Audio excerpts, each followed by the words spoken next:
Merhaba, ben Özlem Turhal Dekiara. Boğaziçi Üniversitesi'nde öğretim görevlisiyim. Literary Character Analysis Through Acting ve Scene Study derslerini veriyorum. O da Character Development'la oluyor. Yoshio Ida'yla tanışmam şöyle oldu. New York'taydım. O zaman daha yeni master'ımı bitirmiştim ve ders vermek gibi bir planım yoktu açıkçası. Daha sonra Türkiye'ye geldim ve öğretim görevlisi oldum. Üniversitelerde ders vermeye başladım ve her zaman bir teknik kitabın ama böyle üstten olmayan, buyurgan olmayan, bir şeyler öğretmeye zorlamayan kitabın eksikliğini hissettim. Hem oyuncu olarak hem de bir eğitmen olarak. Oyuncu olarak bizim yetiştiğimiz teknik, yani Türkiye'de hali hazırda verilen teknikler genellikle Stanislavski ya da işte gökten zembille yetenek inecek. Böyle birdenbire ağlamaya başlayacaksın, birdenbire gülmeye başlayacaksın gibi oluyordu. Ve bunlar beni hakikaten zorluyordu. Hem oyuncu olarak hem de eğitmen olarak. Yoshio Ida'nın kitabını gördükten sonra Görünmez Oyuncuyu bunu çevirmek istedim. Ve çevirdim. Ve tabii ki beklenen oldu. Bu açlığı benim gibi hem oyuncu olarak hem de eğitmen olarak yaşayan birçok sanatçı arkadaşım bu kitaptan fazlasıyla faydalandılar. Hatta konservatuarlarda okutuluyor şu anda. Genç tiyatrocular oyunlarına başlamadan önce bu kitaptan faydalanıyorlar. Bunun üzerine ikinci kitabı da çevirdim. O da An Actress Tricks. Onu da Oyuncunun Oyunları adıyla çevirdim. Çünkü aslında hani oyuncunun numaraları, oyuncunun attığı madikler gibi de söylenebilir ama oyuncunun oyunları hem hepsini kapsıyor diye düşündüm. Yoshio Ida'yla çalışmak, onun tekniğiyle çalışmak benim bedenimi çok besledi. Eğitmenliğimi çok besledi. Oyunculuğumu da çok besledi. Çünkü hikayelerden bahsediyor. Zaten oyuncu nedir? Hikaye anlatıcıdır. Hikayelerden bahsediyor. Bir hikayelerden yola çıkarak hem teknik olarak durumu anlatıyor. Bir oyuncu bedeninin nerede olması gerektiğini, işte en basit sternum, göğüs kemiği. Ama o duygularla değişebilen bir şey. Gün içinde o kadar çok kullandığımız bir yer ki.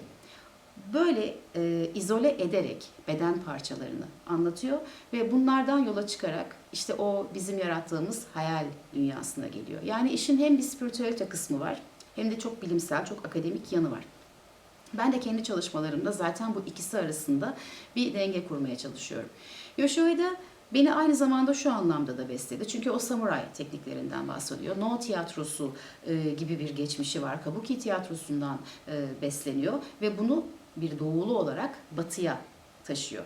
Ben de buralarda yaşayan ve buralarda üretmeye çalışan bir sanatçı olarak bununla ilgili kendimce çalışmalar yapmaya başladım ve şaman ritüellerinden beslemeye çalışıyorum şu anda malzememi ve öğrencilerimi ve oyuncularımı ve yaptığım işi. Hatta işte birazdan göreceksiniz ya da görüntülerde olduğu gibi işte şaman kopuzu kullanıyorum aslında sternum çalıştırmak için. Yoshio Ida ile böyle bir birleşim yapıyorum. Bu kitabın faydası şu olacak benim düşüncem. Bu kitapta size öğreten, buyuran, böyle olmalıdır başka türlüsü mümkün değildir diye çok net ve çok kat'i çözümler sunan biri yok. Sizinle tatlı tatlı sohbet eden, böyle yaparsanız bunun çıktısı şöyle olabilir ama o kadarını da ben bilmiyorum, belki de böyle olabilir diye.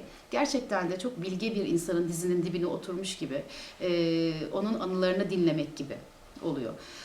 Örneğin Oyuncunun Oyunları kitabında bütün bir gününü anlatıyor oyuncu olarak. Sabah uyanıyor, sonra tiyatroya doğru yola çıkıyor, sonra kuliste bekliyor ve daha sonra yan kulislerde bekliyor ve sahneye çıkıyor ve oyun sonrasını anlatıyor. Bunlar o kadar güzel bilgiler ki, bunlar o kadar insanı besleyen, bir oyuncuyu besleyen bilgiler ki. Çünkü her şeyi bütün netliğiyle, bütün çıplaklığıyla, bütün acımasızlığı, sertliği ve aynı zamanda yumuşaklığı ve çözümüyle sunuyor. Ve hiçbir zaman buyurgan ya da öğreten bir tavır yok ki, zaten Peter Brook başındaki ön sözünde de öyle. Öğretmeden öğretiyor. Bunun kıymetini hakikaten oyuncular kendi bedenlerinde görüyorlar. Yani benim üzerinde bu teknikleri uyguladığım, ki uygulamak da değil, ilettiğim, teşvik ettiğim, tavsiye ettiğim diyelim derslerimde. Oyuncular da bunu hissediyorlar bedenlerinde. bedenleriyle okuyabiliyorlar metinleri. Bedenleriyle hayatın içinde daha çok var olduklarını hissediyorlar. Hiç bilmedikleri yerlerini, hiç adını bile bilmedikleri ya da o duygunun hangi organı ya da hangi beden parçasını harekete geçirdiğini keşfediyorlar ve bunların hepsi kendi keşifleri oluyor. Yoshio da bence büyük bir üstad.